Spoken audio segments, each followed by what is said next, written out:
Ladies and gentlemen, welcome to another episode of Carmencita No Sé Qué. I want to thank you so very much, the bunch of you that make sure that you tune in and listen. And I want to tell you that I really, really appreciate you, your support and your love, your behind the scenes conversations, your questions, your engagement. And I want to just take the time and make sure that I say thank you to every single one of you. And to all the new listeners, thank you for coming on this crazy journey with me. What it is, I don't know. Where we going, I have no idea. All I know is that I'm riding this wave called life. And it's been an interesting journey thus far. Right now, where do I find myself in this journey? Well, right now I am living in a home that I purchased with my business partner.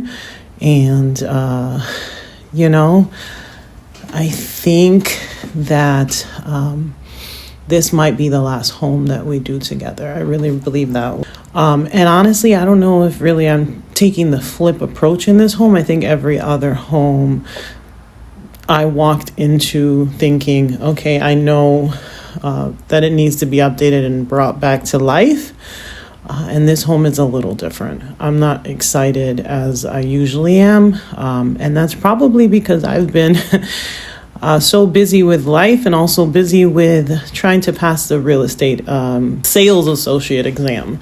And boy, oh boy, is it so much information in such a short period of time. And it's been like an online course kind of thing. So I don't have an actual professor kind of giving me the course. I was kind of taking it on my own, reading and taking the exams and going through the literature and the quizzes and all that online. So and at my own leisure too, like when I had time. So it's been a really interesting process. So I haven't been able to do my my regular moving around the house and getting to know the house as much as I would like to.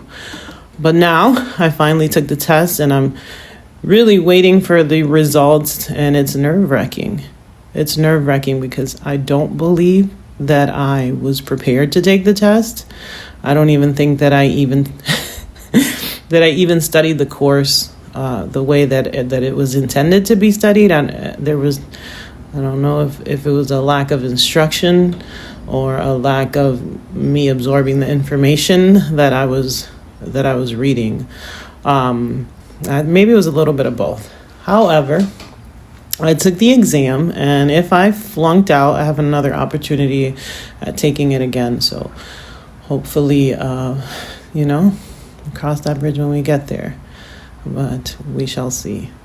So that's one thing that's been going on in my life that's been keeping me pretty busy. Another thing is I still do live with my ex, and for a lot of people that's confusing. But I think for us thus far it's working, and I'm not trying to please anyone but myself in this part of my life. So is it confusing at times? Yes.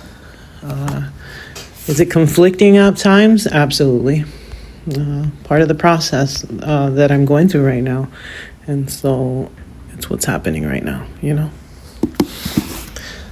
So it's been crazy for me. It's been busy. I've been going to church. I'm sure some of you have heard me talk about it.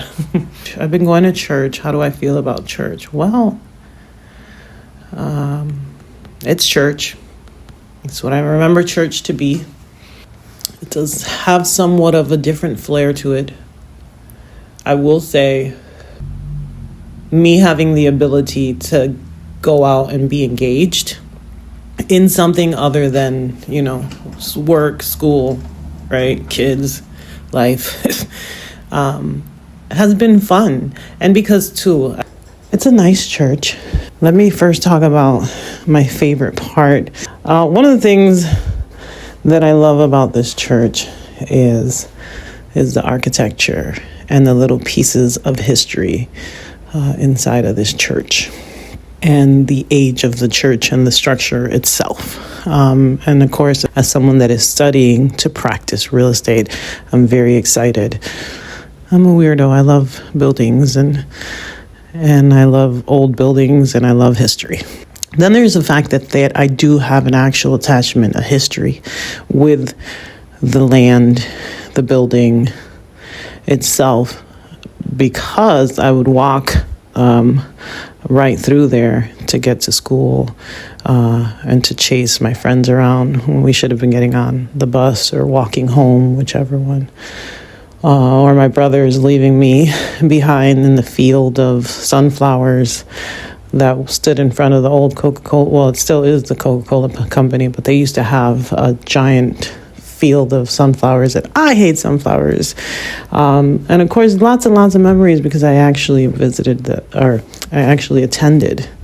the elementary school, Martin Luther King Jr. School number 9.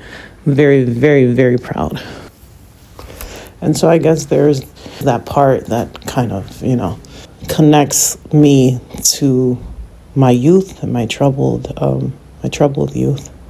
And it also forces me to face the fact that really just a few short steps, next door, there was a building that I used to cry and laugh in. And I went through some very, very tough things that molded me into the person that I am today. And now I stand inside of another building. And so,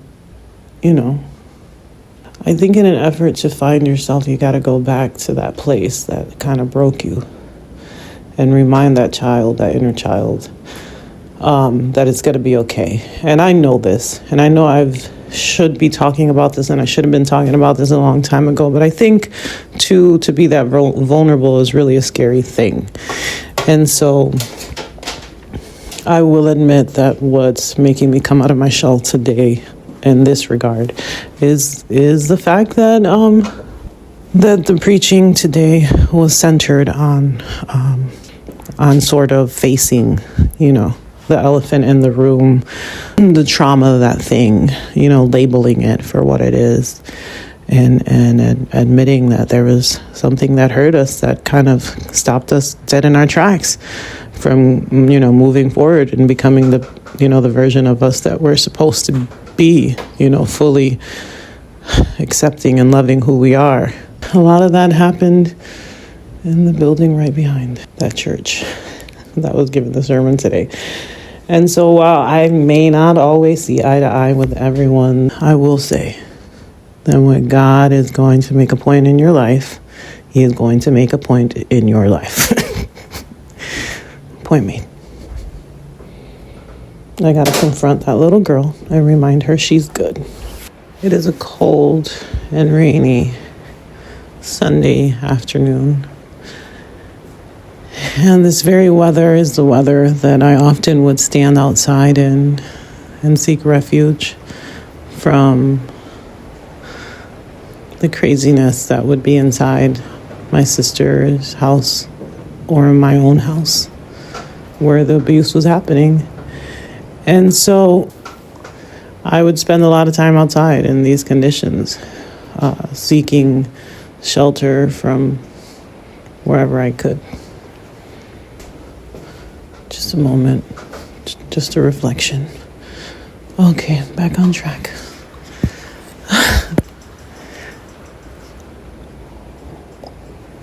So in my journey, I've been going to this church, and a lot of people have been saying, well, I don't like going to church for this reason, and I don't like going to church for that reason, and church brings this bad memory up for me, and church brings up this for me, and church, and I absolutely understand what they're saying and what their points of views are, and even sometimes I can even agree with their stances. However, everyone's experience is not my experience, and my take is this. Whatever the message that God has for me, while the credibility of the source is important, what's even more important is the message that God is trying to deliver. And as long as I'm on the receiving end and I am open to listening to Him, that's all that matters. His voice will transcend through anything or anyone. And just holding one person, one individual, or several individuals to certain standards that we ourselves can't meet, I think is unfair too. So I get both sides, I guess, of the aisle, as it pertains to, disagreeing or seeing, things differently or understanding things even differently, because we can all hear the same thing but interpret or understand different points of views, or even that we just see it from a different angle. So sometimes that can be a little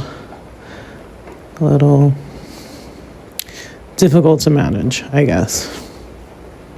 So people have asked me my experience, and my experience has been a little bit of everything.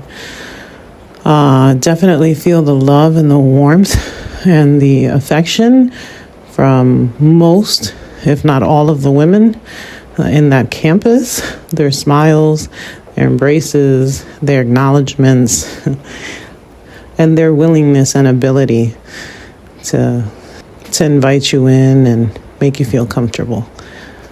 And then I feel completely awkward, which is traditionally how I felt in the old school churches. I feel absolutely awkward and out of place as it pertains to men and engaging with them. I think culturally and religiously, as women, growing up in a Pentecostal church and in a Pentecostal environment, that came up all the time. How do you behave in front of men? How much are you supposed to dissolve in front of men? How far are your relationships, supposed to go with other men? And so it's a challenge for me, and I think sometimes I make it awkward because also I can't help but being who I am, and that's an outspoken, strong individual, and so I stick out like a sore thumb. Whatever it is that God has in store for me, I'm certain for sure that engaging with other people and other individuals is important, socializing. And I think I was very social and I was very active until I got sick. And then it's kind of like I fell off the face of the earth for a little over a decade. And then my introduction back was a bit rough and tough. But I'm shaking it all off, and I'm still here, and I'm still standing, and I'm still trying, and I'm still absolutely proud of myself and the efforts I've given and how far I've come. Spiritually, physically, mentally, financially, I have come a long way. I've made huge strides, and I'm very proud of the relationships that I've made along the way, and I'm very proud of all of the things that I've accomplished. And I'm excited to see what's next. I don't know what's out there. But whatever it is, she ready. 2026. 2026, right around the corner. Hard to believe. A whole year ago, I was actually packing to leave to an apartment. What a difference a year makes, huh? That is insanity. God has been good to me through it all. I am highly, highly, highly favored and extremely, extremely, extremely grateful, thankful. Vámonos, nos fuimos. Anyway, well, it's been a pleasure absolutely entertaining you guys all. And